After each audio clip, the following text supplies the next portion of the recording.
কাছাড়ের কাটিগড়ায় বুরুঙ্গা এলাকায় শিলচর লামডিং রেলপথের পাশে এক কিশোরীর রহস্যজনক মৃতদেহ উদ্ধারকে কেন্দ্র করে ব্যাপক চাঞ্চল্যের সৃষ্টি হয়েছে।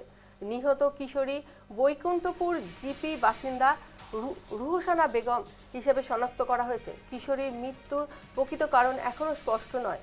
এটি দুর্ঘটনা নাকি পরিকল্পিত হত্যাকাণ্ড তা নিয়েও ধোঁয়াশা রয়েছে। মৃতদেহের মাথায় আঘাতের চিহ্ন রয়েছে। স্থানীয়দের একাংশের সন্দেহ দুর্বৃত্তরা তাকে হত্যা করে মৃতদেহ রেল লাইনের পাশে ফেলে রেখেছে। ঘটনার খবর পেয়ে বিহারা পুলিশ এবং জিআরপিএফ এর একটি দল ঘটনাস্থলে পৌঁছায়। মৃতদেহ উদ্ধার করে ময়নাতদন্তের জন্য পাঠানো হয়েছে। ঘটনার প্রকৃত কারণ উদ্ঘাটনে জিআরপিএফ ও পুলিশ যৌথভাবে তদন্ত শুরু করেছে।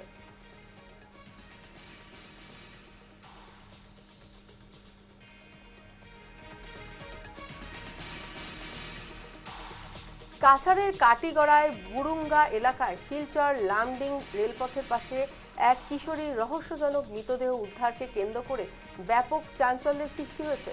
নিহত কিশোরী বৈকুণ্ঠপুর জিপির বাসিন্দা রুহসানা বেগম হিসেবে শনাক্ত করা হয়েছে।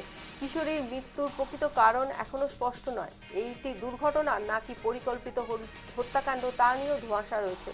মৃতদেহের মাথায় আঘাতের চিহ্ন রয়েছে। স্থানীয়দের একাংশের সন্দেহ দুর্বৃত্তরা তাকে হত্যা করে মৃতদেহ রেল লাইনের পাশে ফেলে রেখে গেছে।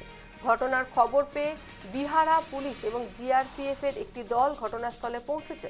মৃতদেহ উদ্ধার করে ময়নাতদন্তের জন্য পাঠানো হয়েছে। ঘটনার প্রকৃত কারণ উদ্ঘাটনে জিআরপিএফ ও পুলিশ যৌথভাবে তদন্ত শুরু করেছে।